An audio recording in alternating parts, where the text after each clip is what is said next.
Hello, Stephanie Zima here, My Way of Life Coaching. And today we are going to talk a little bit about audience and how to find your audience. Okay. As you have maybe seen, I have been teaching a lot of beginner network marketers now to find their voices, find their authenticity, find their confidence, and also find their resilience. And resilience is really important because when you are a network marketer and you start out, you may not see the results right away that you are looking to that have been promised to you. And I want to make sure that you don't stop. I want to make sure that you don't stop because you're discouraged and realizing that, oh my gosh, this was a mistake. And why did I do this? I shouldn't have done that. And blah, blah, blah, blah, blah. None of that is true.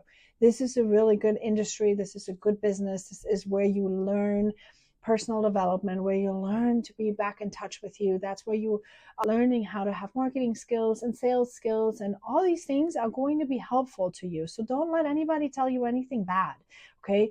This is an industry where you can learn some skills for free, mind you, and make some money. I've been making money in this industry for a long time because, even while I had to take care of my mother overseas in a different country, I did not stop getting paid. Now tell me any job where you can work in a different country and you're still going to get paid.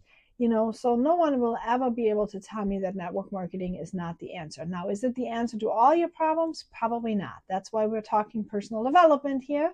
And this week I've been already teaching on branding. If you haven't if you haven't caught any of those videos, please go ahead and check them out on my YouTube channel or go through on my social media. You'll find them there somewhere. So branding, I've talked about. How to create an offer, I've talked about. And today we're going to be talking a little bit about our audience. Okay, so who's our audience and who could benefit from our offer? That is really important. Defining the ideal audience has something to do with what are your primary goals and how can you connect your goals with the person's pain points. Okay. So when you're remembering what your goal is, what your strength is, what your brand is, who would benefit from that the most? Like, think about it. I was playing around with a lot of different audiences. I was talking to moms a little bit. I was talking to online entrepreneurs. I was talking to a whole bunch of different people, right? And I've been always flip-flopping a little bit behind all these people because I just want to help everybody. That's just me. But you can't help everybody all at the same time, right? So I have made a deal with myself. I said, I can help everybody, but right now I'm going to focus on network marketers who are starting out. Why? Because I know I can help you. I know that you are sitting there feeling frustrated. Black Friday is coming up. All these leadership contests are happening and people are on leaderboards and they are like having all the success. And you're sitting there thinking to yourself, why do I not have the success? Why am I not having this? And then you start blaming. You're blaming your upline and you're blaming the company and you're blaming your offer and you're blaming the husband and then you're blaming the children. And in the end, you just feel bad. But let me tell you, you don't have to feel bad. You do not have to feel anything at all other than, how can I make this happen? You can make this happen by figuring out who you are, first of all. What are you offering people? What can you give them? And then who would benefit from that? Okay, that is your audience. Who would benefit from what you have to offer? I can help network marketers that are just starting out. Okay, I can help them figure out who they are, connect with themselves, heal their insecurities, heal their pain, heal their fears, and figure out how to walk a path that lets them level up, not just in their business, but also in their life. Okay? Because when you level up yourself, when you level up your mindset, you are leaving ripples everywhere. And that's what Walk It Free is. You're leaving positive ripples everywhere you go. Okay.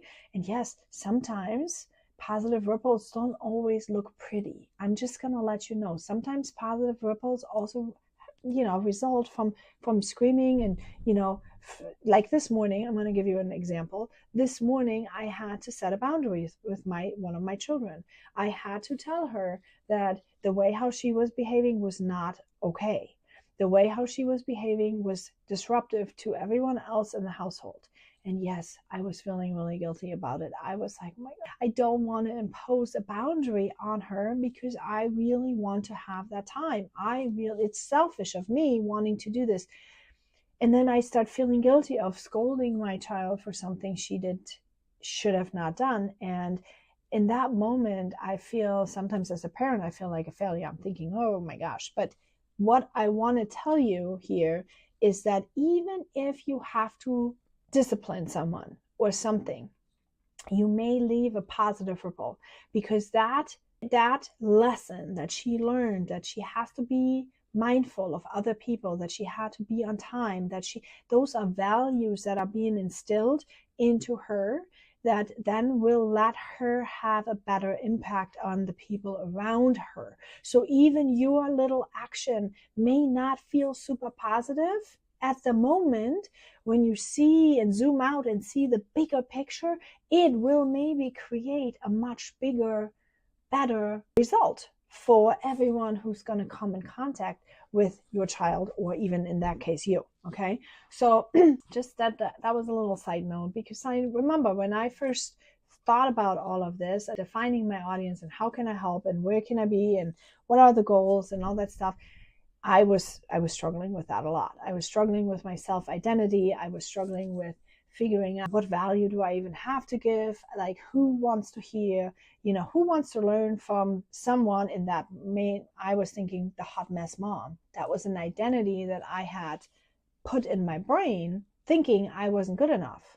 But I was never a hot mess mom. I've always had my stuff together.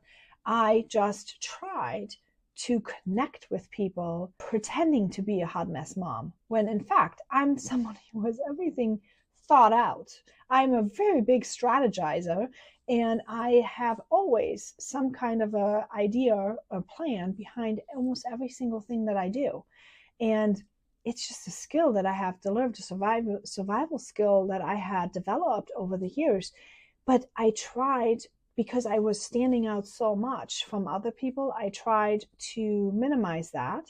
I tried to hide that fact that I was really in control of many things and strong enough to actually handle a lot of things. I was hiding these things so that people would not see my strength, because my messaging that I had received in my paradigm was, when people are seeing your strength, they are going to be intimidated. Your strength is not appreciated. That was one of the things that I had carried on subconsciously from my childhood. Okay, so when you are trying now to connect with an audience, and watch my other videos, because all of this kind of commingles together, right? When you are trying to connect with your audience and finding your ideal audience, you cannot find an ideal audience when you hide your actual strength. You cannot find an ideal audience when you're hiding who you are. Okay? You have to own who you are. You have to own your strength with all your might, because then the people that want that strength, that will be your audience. The people who want what you have, that will be your audience. That is who's going to find you when you turn yourself on, when you put your passion in. That is who's going to be attracted to you. The people who are not wanting that strength, they're not going to be attracted to you. So they're going to be out the door. And that is good. You want that. Every single time somebody rejects you, say thank you. Thank you for sorting yourself out. Thank you for being that way. You are meant for someone else. See, God, I truly believe this. God puts us into places, and God says, hey, I have a few people that you are going to be entrusted with, right? Your children are one. Your children are yours, not to keep, not to own. Your children have been entrusted to you to raise, because you have a skill set uniquely to you that will help them create and foster their spiritual strength. That's what I believe, right? So they are being who they are going to be through your care, through your gift that you've been given, right? Now take that gift and see who else is going to need that gift. that will be your audience. Okay, that will be your audience. Now, how to find them online? You find them by figuring out where would they hang out, what are they interested in, what will they look at, where are they at. Okay, and that's how you can then connect with them online. So see who already is maybe talking about the same things that you are talking about, who has a bigger influence than you have at this moment, and who's already talking about the things that you are wanting to talk about.